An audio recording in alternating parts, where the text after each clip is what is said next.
ayah taro kalamu habibihi ala kalamil ghairihi. Dia lebih memilih perkataan kekasihnya daripada perkataan yang lainnya. Aku cinta kepada Allah dan Rasulnya, firman Allah utamakan. Al-Quran jangan ditinggalkan. Aku cinta kepada Nabi, Al-Quran jangan dilupakan. Zaman sekarang saya tanya, orang lebih banyak baca WhatsApp apa baca Al-Quran?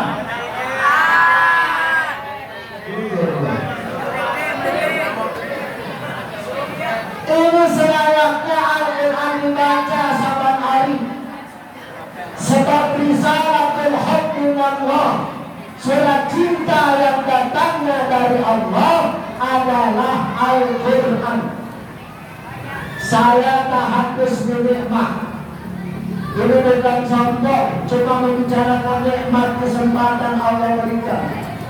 Tiap hari nggak pernah lepas surat Ar-Rahman, Waqiah, Al-Muluk, Al-Fajr, Al-Mujaddid. Ini tiap hari setelah tahajud menjelang sholat subuh. Kalau kesiangan habis sholat subuh dibacanya. Kenapa harus tiap hari? Sinyal kita kalau kuota habis lah kita bingung. Kita kemana-mana bawa handphone tidak ada kuotanya, bingung setengah mati. Tapi setiap hari sinyal kita kepada Allah, komunikasi kita kepada Allah terputus, kita diam tenang-tenang saja. Karena itu makin cinta kepada Allah dan Rasulnya, Al-Quran dibaca. Jangan sampai Al-Quran cuma Ramadan doang. Berlomba-lomba menghatamkan Al-Quran. Yaitu Imam Syafi'i selama Ramadan sampai 60 kali hatam Al-Quran. Tapi kita duduknya selama Ramadan saja, selepas Ramadan goodbye Al-Quran. Karena itu beruntung kalau anaknya masuk sekolah Islam, baik MI, MTS, apa ada pelajaran khusus Al-Quran hadis. Kalau zaman dulu belajar ngaji ada susah. Minta itu namanya Baghdadi. Alif Fatah A, Alif Nasrah B, Alif Roma. Jadinya Ba Fatah Ba, Ba Nasrah B, Ba Roma. Coba Ustaz tes anak-anak. Ini anak-anak wilayah Al-Jihad. Ada yang berani enggak? 2 orang ke depan, nanti Ustaz kasih hadiah. Ayo, siapa yang berani? 2 orang. Baca surat pendek. Ayo sini. Ayo. Kamu sini. Ya, ini maju. Satu lagi siapa? Ini kita buktikan bagaimana anak-anak Al-Jihad terhadap Al-Quran. Satu lagi sini. Ayo. Nama kamu siapa? Panca. Kamu duduk. Jadi duduk. Jalan duduk. Nanti Ustaz panggil duduk. Duduk. Panca ini siapa? Nama kamu siapa? Kafa. Kafa. Apa? Ini kakak, ini siapa tadi? Panca. Ini. Kamu tinggal melanjutkan ayat yang Ustaz baca. Bismillahirrahmanirrahim. Inna a'tainaka al-kautsar.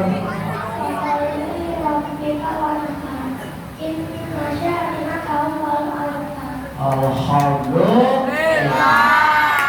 Kata panjang. Bismillahirrahmanirrahim. Wal-laili idza yaghsha. Wan-nahari idza tajalla. Kenapa? Tapi sedikit lagi pinter. Lanjut itu doang. Coba ini lagi kata. Bismillahirrahmanirrahim. Qul huwallahu ahad.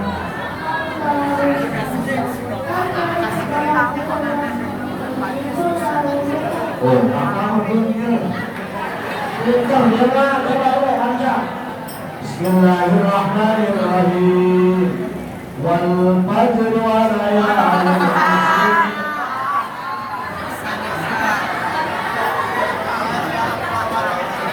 Terusin. Ini kakak pinter nih. Nah, terusin. Bismillahirrahmanirrahim. Qul huwallahu ahad.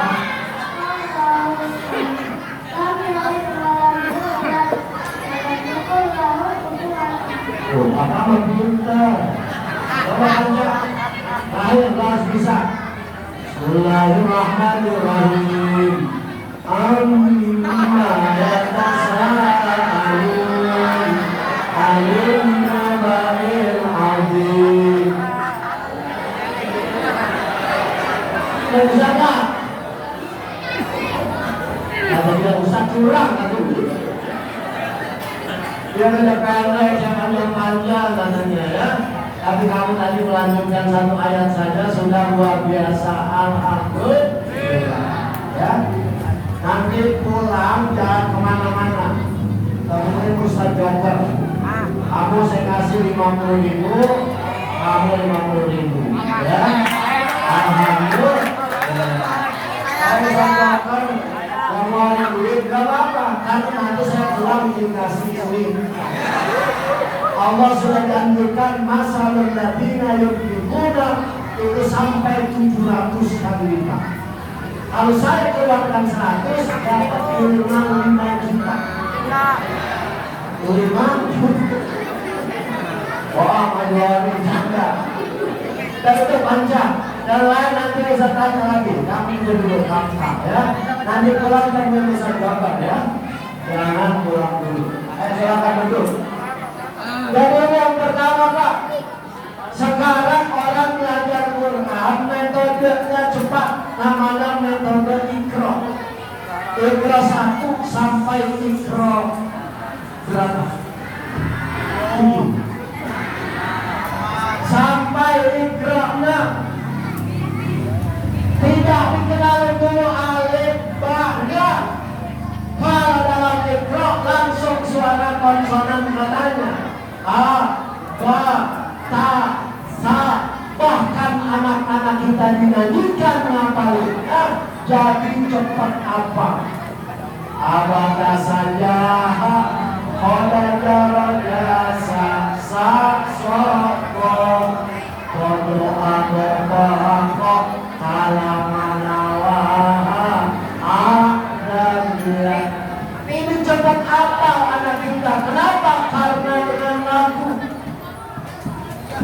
Jangankan anak-anak, bapaknya kalau lagu nggak cepatan apa? Benar nggak? Benar. Banyak bapak.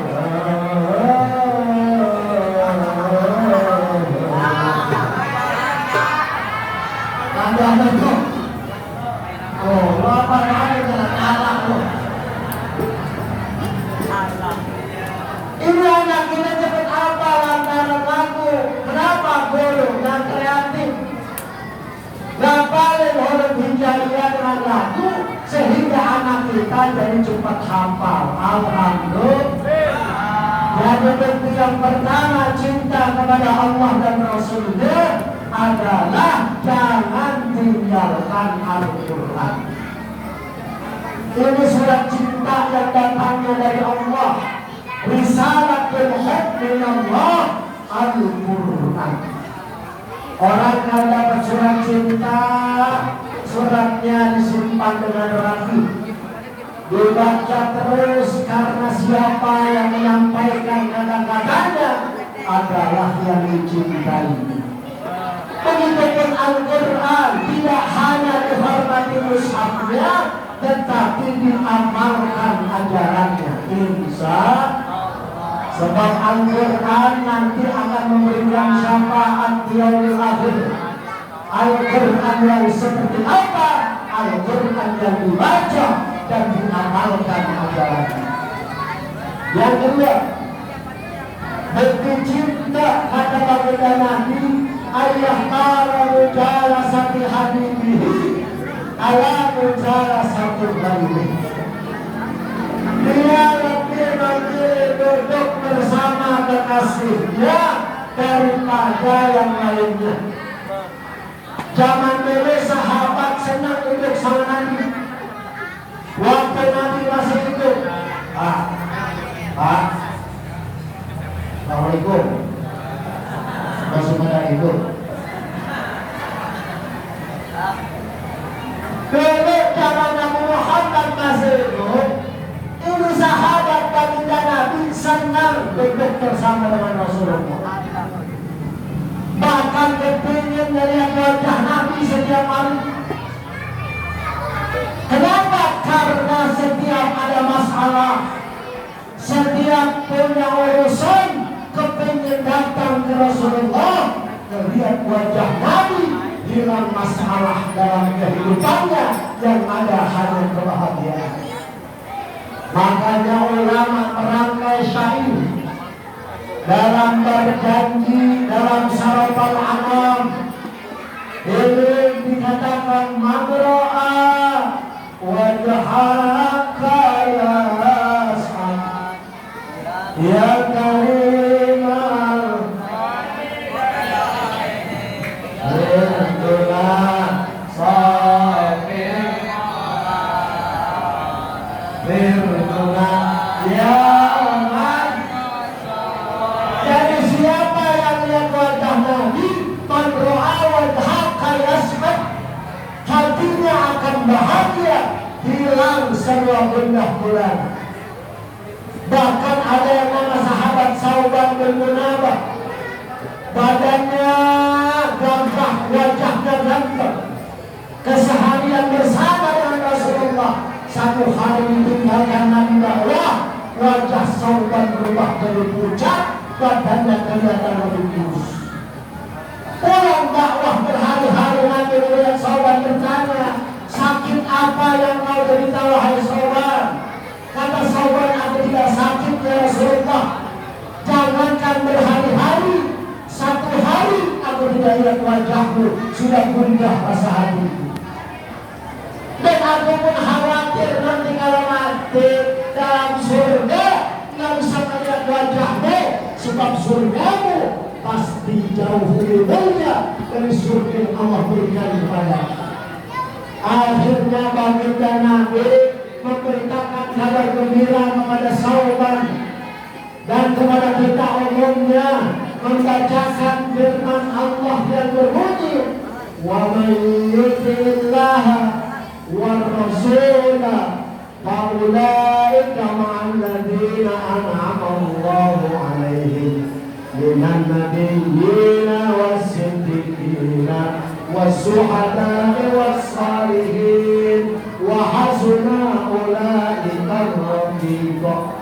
Siapa yang taat kepada Allah dan Rasulnya, cinta kepada Allah dan Rasulnya, nanti bersamakan dengan orang yang diberi nikmat oleh Allah. Di mana? Di dalam surga bersama para nabi, para rasul, para pecinta kebenaran dan orang soleh. Mereka itulah teman yang sebaik-baiknya.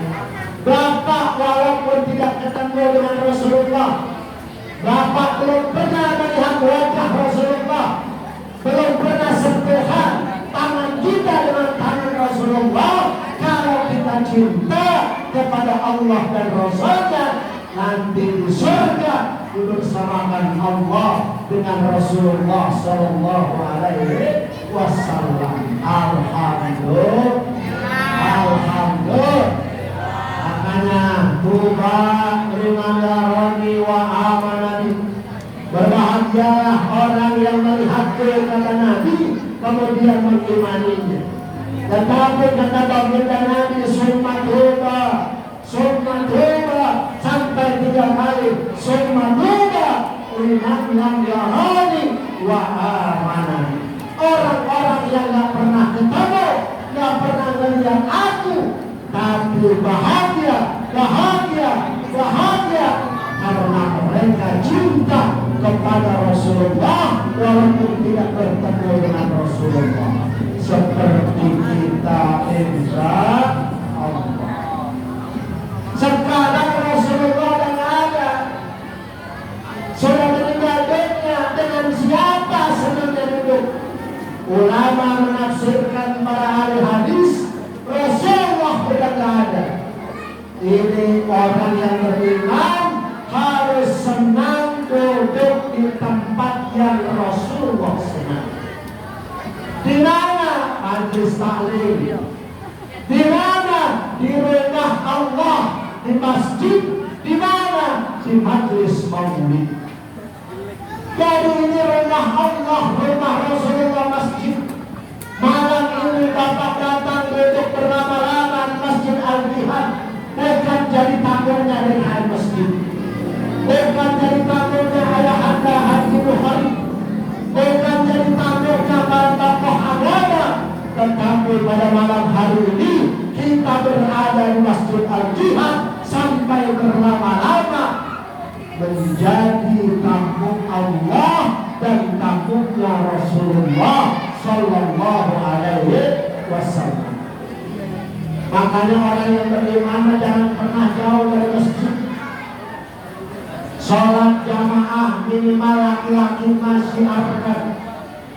Saya tahu di Masjid Al-Jihad sholat jamaahnya luar biasa. Apalagi kalau subuh.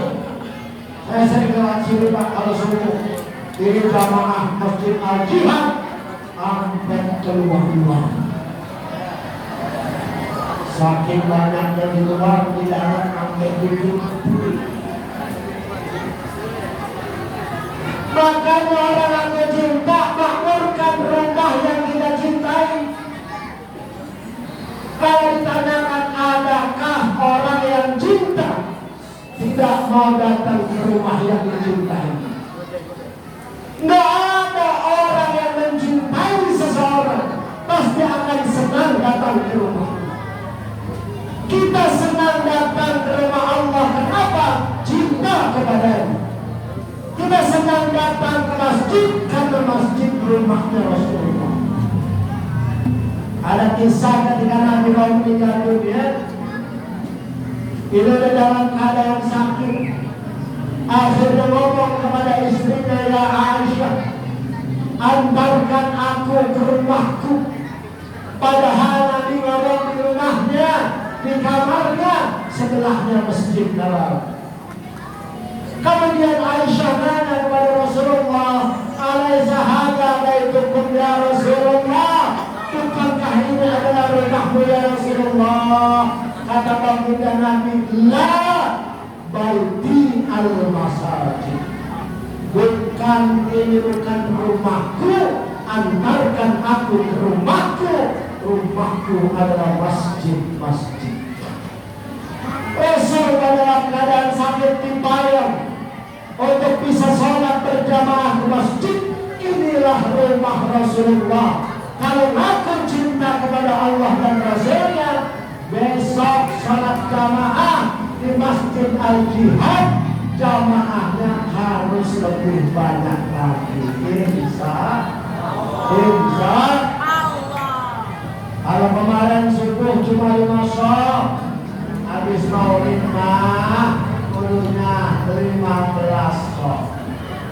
Insya Allah masjid.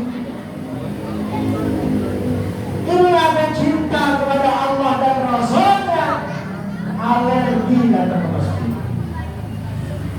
Dulu ada orang yang alergi ke masjid Pak, tapi takdirkan Allah dapat nikah sama anak ulama besar.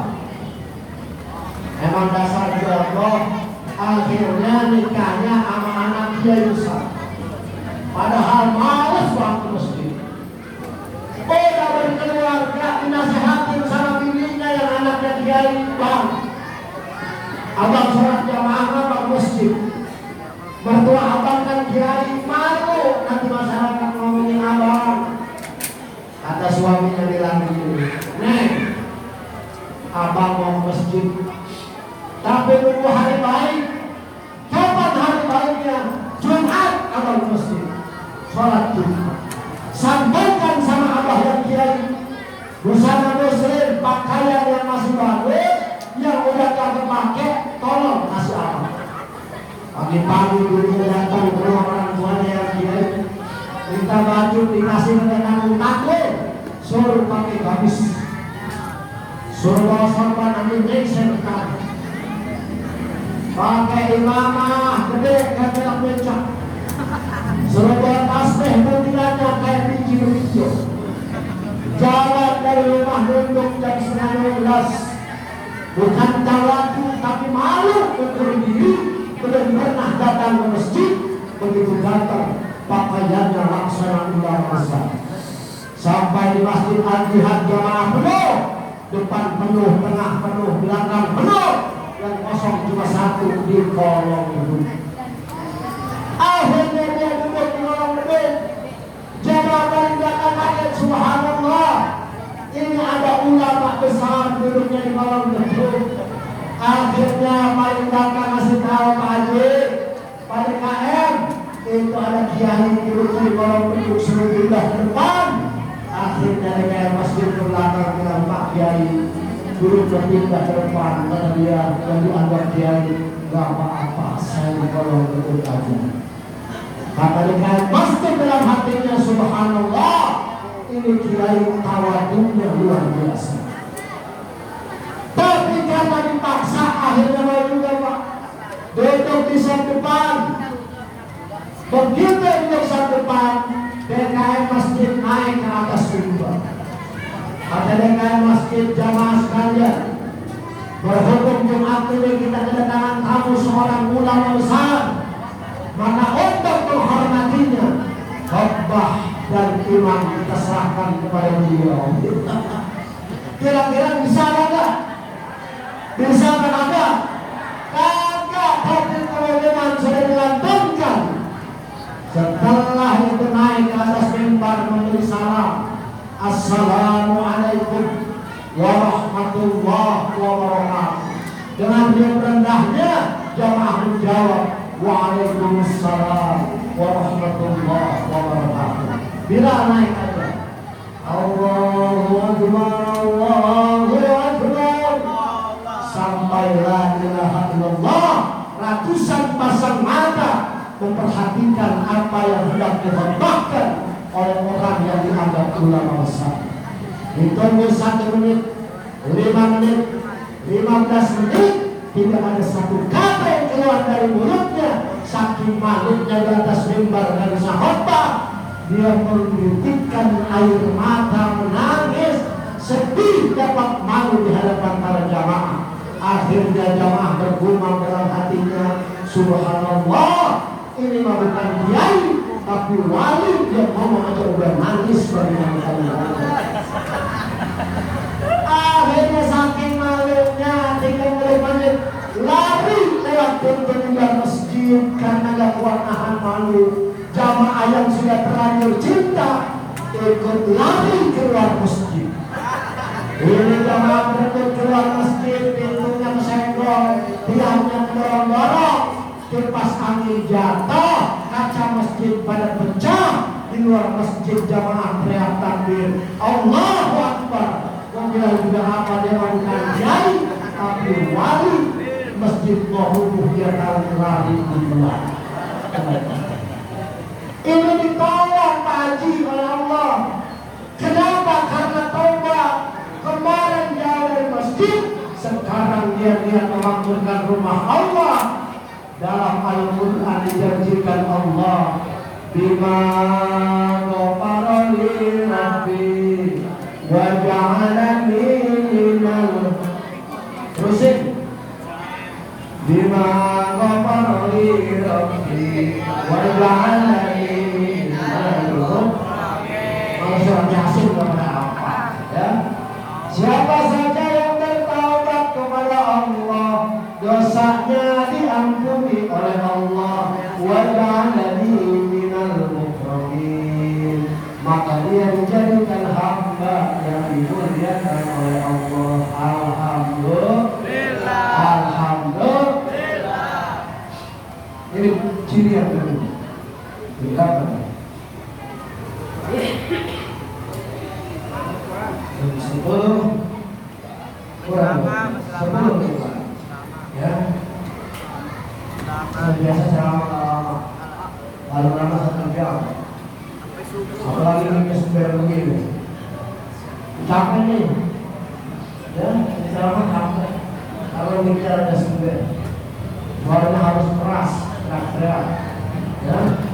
Jadi perjuangannya, effortnya luar biasa di ceramah. Kalau kita evaluasi Pak Ustaz Sahrudin, ya, saya penilaian, oh kayaknya dia capek banget ini, bertambah itu begitu. Ya. Saya paling lama sejam Pak, karena kemarin Maulid di Angkatan Laut bersama Kepala Staf Angkatan Laut Laksamana TNI Muhammad Ali Bintang 4 Jenderal. Itu malah suruh ceramah cuma 20 menit. Ustaz Joker 20 menit ceramah, ya, karena kita ada kegiatan ceramah cuma 20 menit. Ini hampir 1 jam. Cuma di Solo transport 10 juta. 20 menit, 25 menit. Di sini gratis, ya. Saya ada Hari Bukhari, udah kayak orang tua. Kalau dipanggil, siap datang, ya. Tadi ada di Brimo, saksi ada di Brimo, ya. Dan ada di Solo, kalau ada Hari Bukhari, siap saya hadir. Bisa nggak lama sebentar, kemarin malah sampai 1 jam. Itu terlalu 50. Kalau saya mau dijadikan kepala Pak,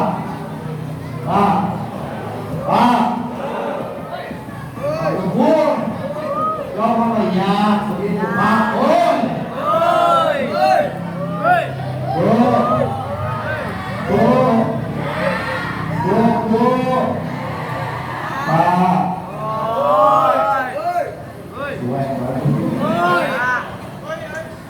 Yang ketiga, yang terakhir, ingetin ya, ada lagi sikul mahabbah salah satu Asia.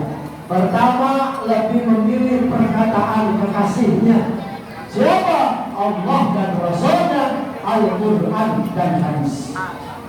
Yang kedua, ayah taru muzara satu hati ala muzara satu bagri. Lebih duduk senang bersama kekasihnya. Sekarang kekasihnya yang ada, duduk di tempat yang kekasihnya suka.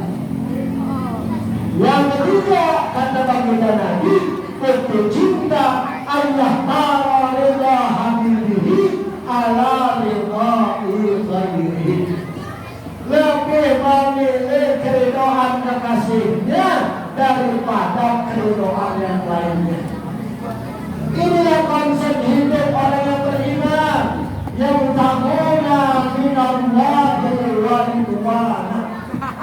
Lebih mencari keridhaan Allah daripada keridhaan yang lainnya.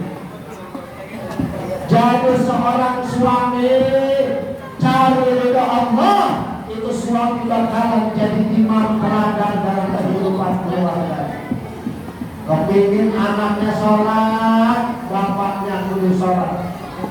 Kepingin anaknya pandai ngaji, bapaknya harus cinta Al-Quran. Kalau bapak nggak bisa ngaji, dah keluar pada ribet belajarnya. Gak apa-apa, yang penting anaknya jadi pecinta Al-Quran, bapaknya pun cinta kepada Al-Quran. Bapaknya nggak bisa ngaji, anaknya hafal Quran sampai 30 juz. Digambarkan baginda Nabi nanti di akhirat ada telaga Kausar. Anaknya yang pandai baca Quran hafal 30 juz berdiri di telaga Kausar, membawa mahkota yang akan dipakaikan ke kepala orang tua untuk diantarkan ke surga Allah, walaupun bapaknya tidak pandai baca Al-Quran. Maka dorong anak kita terus baca Al-Quran. Kemudian yang ketiga, tadi ridho. Kalau jadi istri, cari ridho Allah, dia bakalan jadi istri solehah, istri yang taat kepada Allah dan Rasulnya, berbakti kepada suami. Jadi istri mah pengen masuk surga kata Nabi gampang.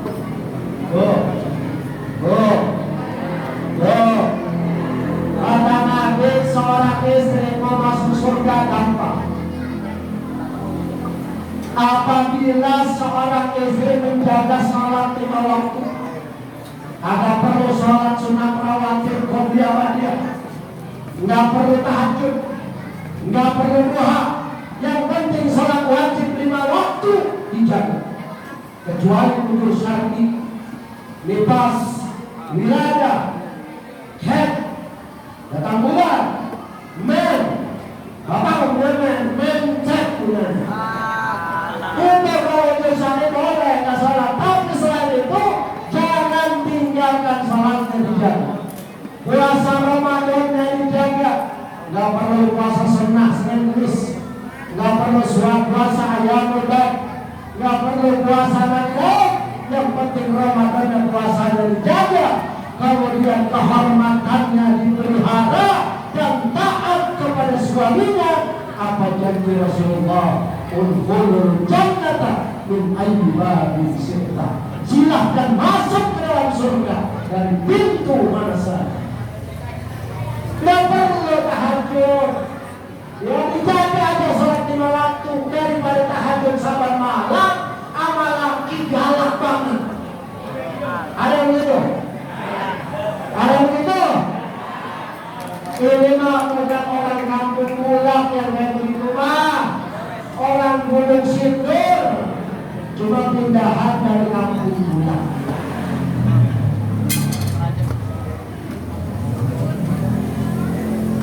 Ini puasa Senin Kemisnya luar biasa, tetapi tidak melayani suami maksimal.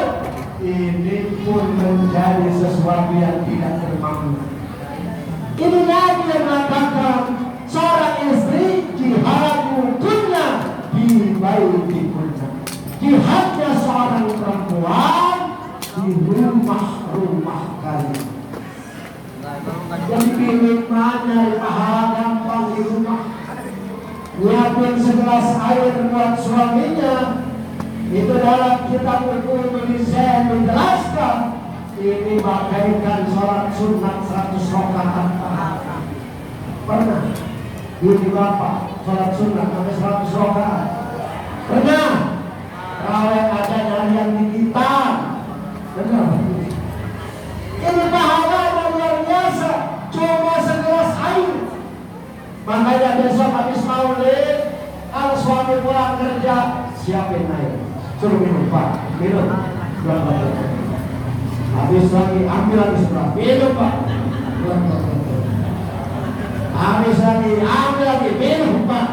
Sampai 15. Kata lakinya kembali bodoh. Kata bininya, Pak, saya akan dapat pahala 500 rakaat sholat sunnah. 1 gelas saja 100, berarti bapak harus minum 5. Ada suaminya ngapain ember dari bodoh. Jadi pahalanya gede, perempuan gampang dan pahala di rumah. Ini pahalanya gede lagi. Seorang istri yang mencium kening suaminya, pahalanya kayak mencium hajar aswad. Apakah belum pernah punya duit kagak dah bilang ini yang dapat pahala mencium hajar aswad, cium kening suaminya, apalagi suaminya kulitnya hitam. Wah, kayak hajar aswad banget. Bebo, ada lagi pahalanya gede. Bener nih, pahalanya gede. Seorang istri yang menawarkan hubungan suami kepada suami, itu pahalanya terumrah tamat. Bagaikan orang yang umroh secara sempurna. Makanya kalau kamu kuat berangkat umroh, pahalanya itu bisa dapatkan setiap malam. Nanti pulang maghrib bilang ke suaminya, Pak, umroh yuk. Besok malam lagi bilang ke suaminya, Pak, umroh yuk. Malam ketiga masih sore bilang begitu, Pak, umroh yuk. Anaknya yuk tidur. Anak dengar dia bilang ikut mah. Jadi jihadukuna fibaitikunna. Jihadnya seorang istri ada di rumah-rumah. Kalau bercinta cari keridhaan Allah, jadi istri salehah.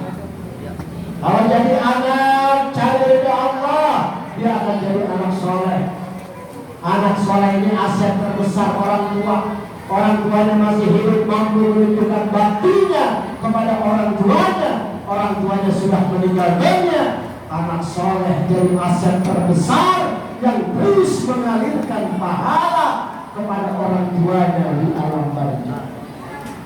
Ada ibu nanya ke saya, Ustaz, gimana caranya biar cepat punya anak soleh? Kalau pengen cepat mah gampang, lu kawin sama bang soleh. Iya, kawin sama bang soleh. Nanti lahir anaknya jadi anak soleh. Ini anaknya nyolong rambutan mulu, rambutan Pak RT, coba dengan Pak RT, turun toh, berlangkah mulu. Anak siapa lu? Anak soleh. Ini remaja, anak Pak soleh, nongkrong di Pak Ronda sama mau dan gape dulu. Coba ya namanya, bilang lu, anak siapa lu? Anak soleh. Kalau pengen cepet begitu, tapi dalam Islam punya anak soleh itu proses. Kalau kata orang kampung itu love like son like father. Gimana anaknya begitulah dulu bapaknya. Kalau kata orang kampung rabotan, bapaknya kalong, anaknya kampret. Bapaknya tukang nyolong, anaknya jadi copet. Makanya kata Imam Al-Ghazali, materi metode yang paling jitu dalam mengajarkan anak adalah metode uswah, metode keteladanan. Ini metode paling jitu mengajarkan anak tentang kebaikan. Anak pengen pintar ngaji, bapaknya terus senang pegang Al-Quran. Anaknya mau nggak jadi perokok, anak itu narkoba, bapaknya kagak ngerokok. Anaknya kepengen rajin datang ke masjid, bapaknya jadi pelopor, nontonin anaknya, nah, yuk ke masjid, ikut bapak. Ini metode paling jitu adalah metode uswah, kata Imam Al-Ghazali, untuk mengajarkan kebaikan kepada anaknya.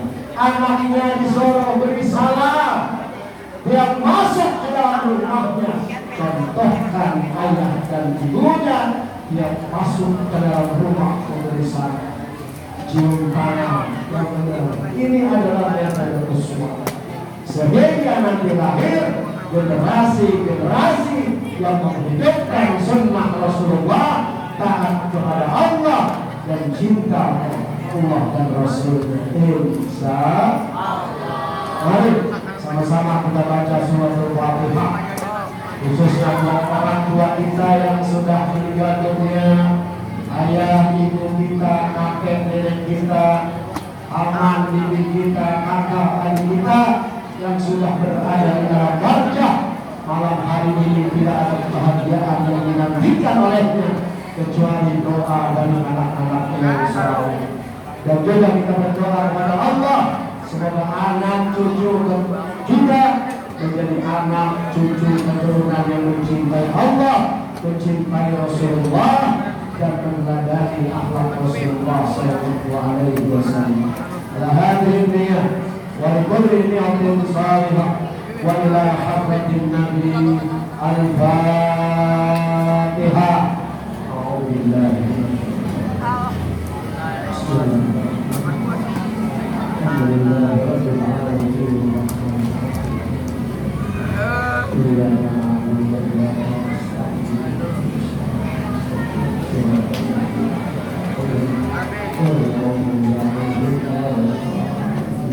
ربنا تقبل منا إنك أنت السميع العليم وتب علينا إنك أنت التواب الرحيم. سبحانك اللهم وبحمدك وآخر دعوانا الحمد لله رب العالمين. Sekian, mohon maaf atas segala kekurangan. Terima kasih atas segala perhatian. Assalamualaikum warahmatullahi wabarakatuh.